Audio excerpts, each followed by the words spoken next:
Hello students, मेरा नाम नरेंद्र है। वेलकम टू विद्यार्थी। तो स्टूडेंट्स, आप सब तैयारी कर रहे हैं गवर्नमेंट एग्जाम्स की। सबको गवर्नमेंट जॉब चाहिए, पर बहुत सारे बच्चों की रिक्वेस्ट थी कि उन्हें जो है वो बेसिक से समझाया जाए, क्योंकि काफी कुछ जो है वो भूल चुके हैं। तो दरअसल मैं बच्चों आपको बताना चाहता हूं कि ये जो क्वांटिटेटिव एप्टीट्यूड जो है आपके कोर्स का एक बहुत अहम हिस्सा है।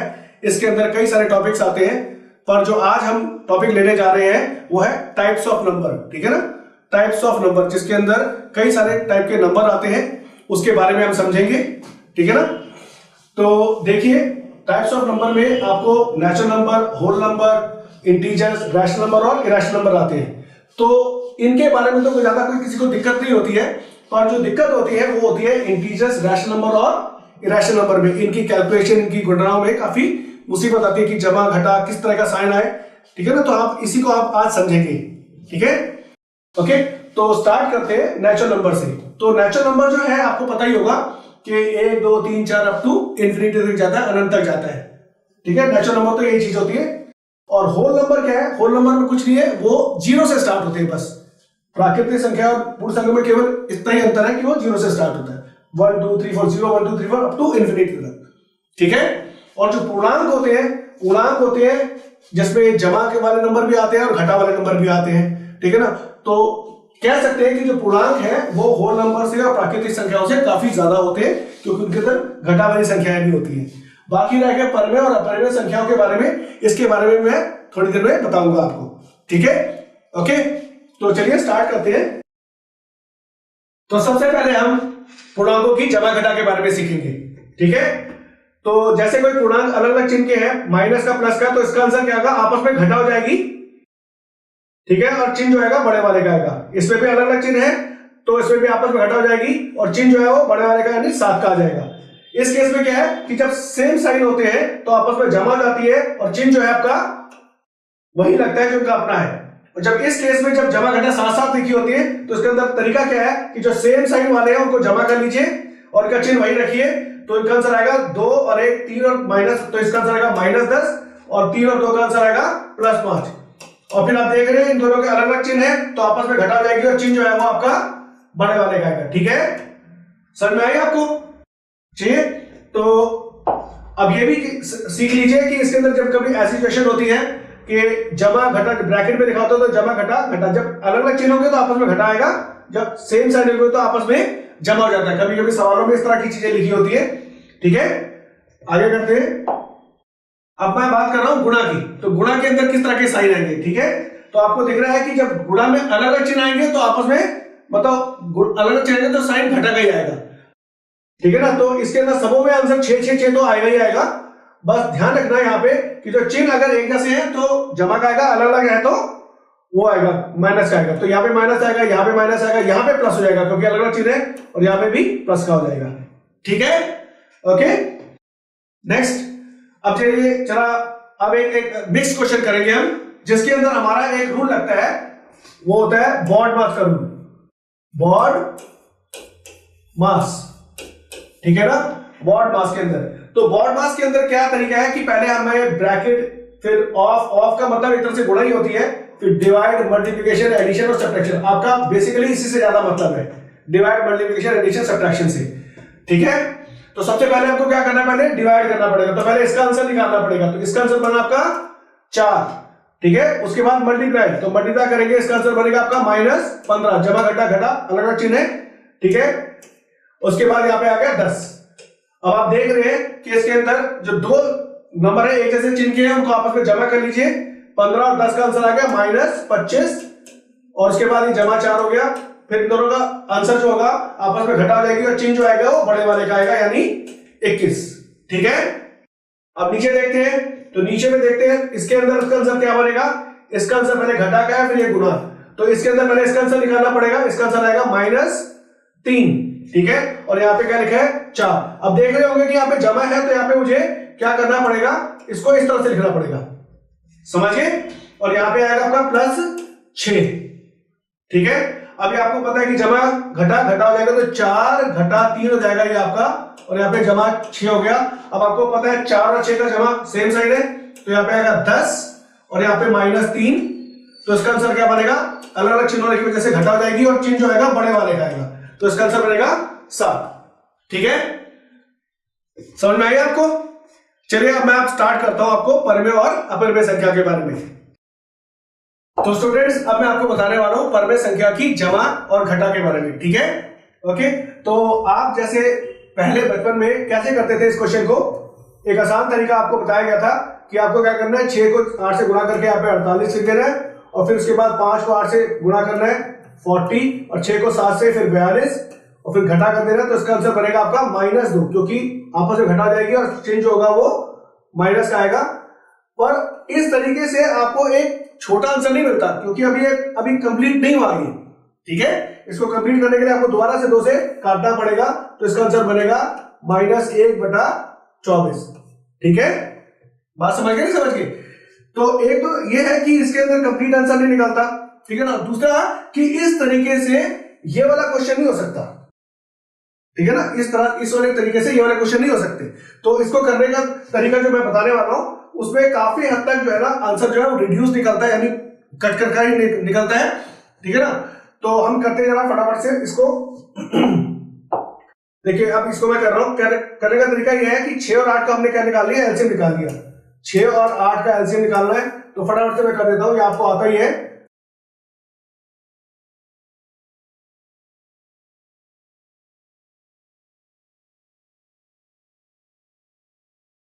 तो 2 दूनी 4 दूनी 8 है 24, तो इसका एलसीएम क्या आ गया आपका 24 आ गया।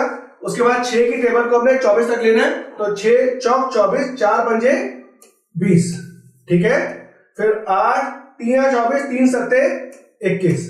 तो दिख रहा होगा आपको कि माइनस करने पर आपको -1/24 ही आंसर मिला, जो पहले वाला आंसर था। ठीक है ना, बड़े आराम से आपको कटा कटा आंसर मिल गया। ठीक है, तो आप ये वाला क्वेश्चन करते देखिए इसी तरीके से। ओके, इस तरीके से करने में आपको पहले 15, 10 और 30 का एलसीएम निकालना पड़ेगा, तो फटाफट से निकालता हूं, ये आपको करना आता है।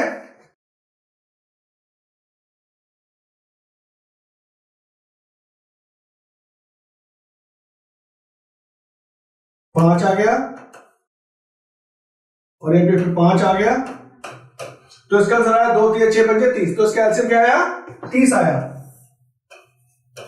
ठीक, उसके बाद फिर 15 की टेबल को 30 तक करेंगे, तो 15 दूनी 30, फिर 2 को 7 से गुणा करना, 2 सत्ते 14, 10 तिया 30, 3 तिया 9, और फिर 3 एकम और 1 × 11 11 आ गया, 1 × 11 11 आ गया। ठीक है, अब उसके बाद क्या करना है, 14 और 9 को जमा कर लेना, क्योंकि एक जैसे चिन्ह है, तो 23 आ गया, -11/30। इसका जब माइनस करेंगे तो आपको क्या आएगा, आपका 12 आएगा, 12/30। और फिर इसको आप 6 से कर सकते हैं कैंसिल, जो 6 दूनी 12, 6 पंजे 30, तो इसका आंसर बनेगा 2/5। तो इस तरह से आपको परिमेय संख्याओं की जमा या घटा करनी होती है। ठीक है ना, ओके। तो अब मैं आपको बताने वाला हूं अपरिमेय संख्या के बारे में। तो स्टूडेंट्स अब मैं आपको बताने वाला हूं अपरिमेय संख्या के बारे में। ठीक है ना, जैसा कि दिख रहा है आपको अपरिमेय संख्या कुछ लिखी है। ठीक है ना, अपरिमेय संख्या वो होती है जो कि वर्गमूल के अंदर लिखी होती है या स्क्वायर रूट के अंदर लिखी होती है। पर आपको बता दूं कि इसके अंदर जो ऊपर की संख्याएं हैं वो तो अपरिमेय संख्याएं हैं, पर नीचे वाली संख्याएं वर्गमूल में होने के बावजूद भी ये परिमेय संख्याएं हैं। ठीक है, क्यों परिमेय संख्याएं हैं? क्योंकि ये जो 25 जो लिखा हुआ है, इस 25 को मैं जब ऐसे लिखता हूं तो आपको पता है कि ये जो जोड़ा बन जाता है और जोड़े से चीज क्या आ जाती है, वो बाहर निकल आती है। आपने बचपन में पढ़ा था। इसको चाहे आप ऐसे लिखें, चाहे ऐसे लिखें। ठीक है, ओके, ये चीज हो जाती है, एक ही बात होती है। तो इसके अंदर अगर गुणा करना तो बड़ा आसान काम होता है, पर इसके अंदर जमा घटा का थोड़ा सा प्रॉब्लम होता है। तो गुणा में तो आपको ऐसे अगर दे दिया जाए कि 2 को अगर आपको 3 से गुणा करना है, तो इसका आंसर क्या बन जाएगा, √6 बन जाएगा। और अगर मान लीजिए 3√2 दे रखा है और गुणा 5√3 दे रखा है, तो इसका आंसर क्या बनेगा, आपको जो प्लेन फिगर है प्लेन फिगर से, और जो इरेशनल है इरेशनल से, यानी रैशनल से मल्टीप्लाई होगा, इरेशनल से। तो 3 को 5 से गुणा करना है तो 15 बन जाएगा, और जो √2 को √3 से करेंगे तो √6 बन जाएगा। ठीक है, ओके, समझ गए? पर अगर आप इस क्वेश्चन को करते हैं कि √3 को √3 से गुणा करते हैं, किससे गुणा करते हैं, √3 से, √3 से गुणा करते हैं तो इसका आंसर जो है ना √9 जो है ये अधूरा आंसर है, ये एक अधूरा आंसर है। क्यों? क्योंकि जो √9 है वो 3 का जोड़ा है, दरअसल किसका है? 3 का जोड़ा है। चाहे आप उसको ऐसे लिखें चाहे वो आप इसको ऐसे लिखें, एक ही बात होती है।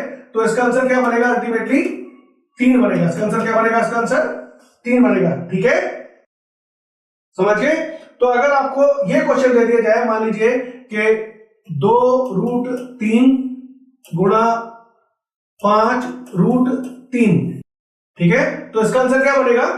2 को 5 से गुणा करेंगे तो आपका बनेगा 10, और फिर √3 को √3 से गुणा करेंगे 9 नहीं बनेगा, 3 बन जाएगा। क्या बन जाएगा? क्योंकि सेम है ना रूट वाले, तो उसका आंसर क्या बनेगा आपका? 3। तो इसका आंसर बनेगा आपका 30। समझ गए? ठीक है, तो ये हो गई आपके सामने। ओके, तो अब मैं आपको बता रहा था जमा या घटा के बारे में, ठीक है ना, इनकी जमा या घटा के बारे में बता रहा था कि जमा घटा कैसे होती है। ओके, अब ये जमा घटा के बारे में जो बता रहा था मैं, इसके अंदर जो मैंने एक एग्जांपल लिया है, इसके अंदर क्या होता है कि जो सेम रूट वाले होते हैं ना वो आपस में ही जमा हो सकते हैं। ये नहीं कि मैं एग्जांपल दूं कि भाई √2 को मैं √3 से जमा कर सकता हूं, तो ये जो आंसर है ये गलत है, ये आंसर गलत है। दरअसल क्या हो सकता है कि इसके अंदर क्या होता है कि जो रूट अपने रूट जैसा ही होता है उसी को हम जमा कर सकते हैं। जैसे अगर 3√2 है और यहाँ पे -2√2 है, तो आपको 3 और 2 का आपस में घटा करेंगे तो 1 बन जाएगा, 1 और फिर √2 इसके नीचे लगाना पड़ेगा। ठीक है, ये कुछ इसी तरीके से है जैसे कि 3x - 2x को हम आंसर निकालेंगे तो इसका आंसर क्या बनेगा? 1x। समझ गए? ठीक है ना, तो ये रूट वाला अपने रूट वाले से ही जमा या घटा हो सकता है। ठीक है, तो अगर इस बात को अगर हम याद रखें तो यहां पे भी हम काम वही करेंगे कि √5 को इस वाले से ही इसका प्लस माइनस हो सकता है, और इस वाले का जो है वो इसका कोई और भाई है नहीं, इसका मतलब रूट वाला 2 है नहीं, और √3 वाला जो है उस √3 से ही जमा या घटा हो सकता है। ठीक है, ओके, इसका कोई मतलब इसका कोई √2 वाला और कोई दूसरा तो है नहीं ना, तो हम क्या करेंगे पहले इसको और इसको देख लेते हैं। तो ध्यान रखना जिसके आगे कुछ नहीं होता उसके आगे क्या होता है? 1 लगा होता है। क्या होता है? 1। तो 2√5 और 1√5 जो बन जाएगा आपका 3√5। ठीक है, ओके, देन उसके बाद आपको ये लिख सकते हैं क्योंकि इसका तो सब कुछ है नहीं, तो 3√2 तक ये आ गया इसका आंसर। अब आप इसको कर सकते हैं काम, इसका इलाज हो सकता है। तो -2 और +3, क्योंकि दोनों √3 वाले इनको इसलिए कर रहे हैं, तो -2 + 3 का आंसर क्या बनेगा? प्लस माइनस माइनस, और जो चिन्ह है बड़े वाले का आएगा तो +1 आएगा। क्या आएगा? +1√3। ये 1 लगाओ ना लगाओ आपकी मर्जी है, तो इसका आंसर ये बनेगा आपका। ठीक है, समझ गया? चलिए, तो मैं अब आपको एक ऐसी एक्सरसाइज बता रहा हूं जिसके अंदर जमा भी करना होगा आपको, गुणा भी करना होगा। ठीक है, तो कैसे करते हैं? अब देखिए, ये मैंने एग्जांपल लिया, ये आपने बचपन में कर रखे होंगे, तो थोड़ा सा रिवाइज कर लेते हैं। तो इसको करने के लिए जो ये क्वेश्चन है इसके अंदर आपको गुणा करनी है आपस में, तो कैसे करते थे आप ऐसे करते थे कि इसको इससे गुणा करते थे, फिर इसको इससे गुणा करते थे, फिर इसको इससे गुणा करते थे, फिर इसको इससे गुणा करते थे। ठीक है, ये तरीका होता था। समझ गए? ओके, तो पहले जब मैं इसको इससे गुणा करता हूं तो लिखना पड़ेगा, लिखते ये तो सिर्फ बता रहा हूं आपको मैं, पर जब करोगे तो आप ओरली करोगे। आपको मैं एक मेथड बता दूं पहले मैं, ठीक है, ऐसे करना है, और फिर -5 को भी इन दोनों से गुणा करना है।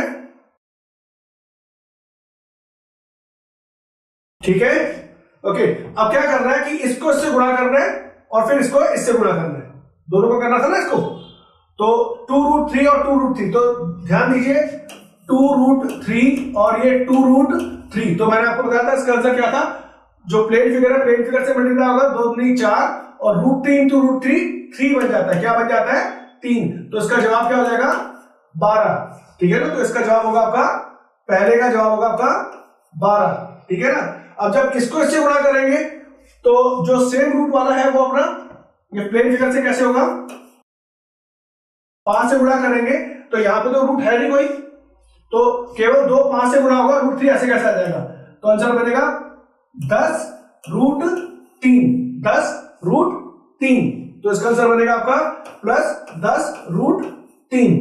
ठीक, उसके बाद इस 5 को भी इससे करेंगे तो क्या बनेगा, 5√3 से गुणा तो हो नहीं सकता, इससे भी गुणा होगा तो -10 के आगे √3, फिर -5 5 से गुणा होगा तो -5 और -5 को गुणा करेंगे तो क्या आएगा -25। ठीक है, अब आप देख रहे होंगे कि इसके अंदर जो √3 वाले दोनों ये हैं एक जैसे वाले, तो आपस में इनकी जमा या घटा हो सकती है। तो जमा घटा करेंगे तो +10 और -10 का अंतर तो 0 ही होता है। ठीक है ना, तो +10 -0, तो 0√3 का आंसर मतलब होगा 1 से 0 ही हो जाता है। तो इन दोनों का जो आंसर बनेगा वो आपका अल्टीमेटली 0 होगा। तो कई लोग इसे ऐसे कैंसल आउट भी कर लेते हैं, क्योंकि जब दोनों वैल्यू सेम होती है, उनका चिन्ह अलग अलग होता है, तो उनको सीधा कैंसल आउट करा जा सकता है। अभी 12 और -25 का आंसर आपस में घटा हो जाएगा और चिन्ह जो है बड़े वाले का यानी -13। ठीक है, समझ गए? तो ये तो मैंने आपको बताया गुणा करने का तरीका। ठीक है ना, पर आप देख रहे ये कुछ ऐसा नंबर है कि जो चीज यहां पे लिखी है बिल्कुल वैसी लिखी है और यहां पे बस बीच का साइन उल्टा है। ठीक है ना, तो जब अगर अलग अलग होते तो हमको इसी तरह से करने होते, पर अगर बीच में बिल्कुल उल्टा साइन है और बिल्कुल दोनों चीजें सेम है तो उसका करने का तरीका जो है वो क्या होता है, आपको एक वाला फॉर्मूला लगाना होता है, a + b * a - b का आंसर जो होता है वो a² - b²। तो इसके बड़ा आसानी से निकल जाता है। तो यहां पे ये क्वेश्चन जो है अप्लाई, ये जो फॉर्मूला जो है अप्लाई किया जा सकता है। तो इसका जो जवाब होगा 2√3 का स्क्वायर -5 का स्क्वायर। अब जो ये चीज है इसको क्या लिखेंगे, 2√3 गुणा 2√3 गुणा, तो इसका आंसर बनेगा 4 × 3, क्योंकि 2 के 4 और √3 3 बनता है, 9 नहीं 3, तो ये बन जाएगा आपका 12। ठीक है, और ये 5 का स्क्वायर क्या होता है आपका, 5 × 5 25। ठीक है ना, तो इसका आंसर क्या बनेगा, आपका आंसर क्या बनेगा 13। ठीक है, सही है। तो इसका कितने आसानी से आंसर आ गया। ठीक है ना, तो अब आप एक नेक्स्ट क्वेश्चन उठाते हैं। तो आते हैं आप दूसरे क्वेश्चन में। ठीक है, अब इसके अंदर क्या है कि वही चीज है, इसको इन दोनों से करना है और इसको भी इन दोनों से करना है। ठीक है, तो करते हैं 3√2 को हमने इससे करा 5√2 - 7√3 से, और फिर इस प्लस वाले को भी +2√3 को भी इन दोनों से करा 5√2 - 7√3 से करा गुणा। ठीक है ना, क्योंकि यहाँ पे दोनों बिल्कुल अलग अलग नंबर है तो इसके अंदर वो वाला फॉर्मूला नहीं लिख सकता, a² - b²। ठीक है, आप देखिए फटाफट से करते हैं। तो जब इसको इससे गुणा करेंगे तो जो प्लेन फिगर है प्लेन फिगर से होगी, रूट वाले रूट से होगी, तो 3 × 5 = 15 और √2 × √2 4 नहीं 2 होता है। ठीक है, उसके बाद फिर इसको जब इससे करेंगे तो 3 × 7 = 21 और √2 × √3 √6 बन जाएगा इस बारी। ठीक, उसके बाद जब इसको करेंगे तो 5 × 2 = 10 और √3 × √2 √6। जब इसको इससे करेंगे तो 2 × 7 = 14 प्लस माइनस का ख्याल रखना, और फिर √3 × √3 3 हो जाता है। ठीक है, ओके, तो ये बन जाएगा आपका 30, ये बन जाएगा आपका, तो यही है, उसके बाद ये भी यही है, अब उसके बाद अगर 14 3 है 42। अब आप देख रहे होंगे कि इसके अंदर ये वाला भी √6 वाला है, ये भी √6 है, तो इनके आपस में जमा या घटा हो सकती है। तो आपको पता है कि 21 और +10 आपस में घटा हो जाएगी, चिन्ह बड़े वाले का आएगा, तो इसका आंसर बनेगा -11√6, और बाकी रहेगा ये 30 और -42, इसमें भी आपस में घटा हो जाएगी और चिन्ह बड़े वाले का आएगा, तो 30 और 42 में माइनस करेंगे तो -12 आएगा। क्या आएगा आंसर? ठीक है, तो ये आपको समझ में आएगा किस तरह से होता है।